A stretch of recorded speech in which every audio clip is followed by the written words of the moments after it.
kind of meals they are. Nearly 2/3 of the detainees at Guantanamo are on hunger strike, and 5 of them are now in hospital.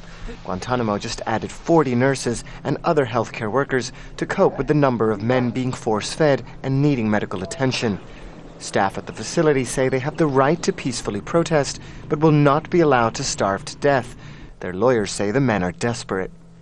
So the men understand that the options are dwindling, and this is the only way they know how to express themselves about it. Now, new voices are adding to the pressure for the Obama administration to do something about indefinite detention and the ongoing hunger strike.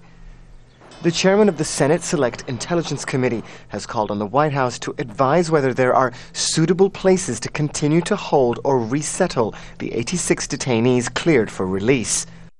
And in a letter to Defense Secretary Chuck Hagel, the U.S.'s largest doctors group denounced force-feeding detainees, noting that every competent patient has the right to refuse medical intervention, including life-sustaining interventions. The detainees launched the hunger strike in February over what they say were invasive searches of their cells and the mishandling of the Quran. The military denied those charges, but both sides agree the detainees are trying to get the world to pay attention. Human rights groups say it's time for the Obama administration to fulfill its promises. It's just not sustainable for the administration to continue this policy of indefinite detention at Guantanamo. The hunger strike at Guantanamo isn't just a political problem and a public relations problem.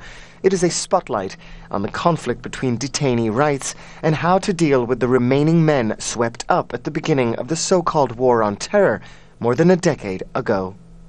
Bhanu, Bhatnagar, Al Jazeera.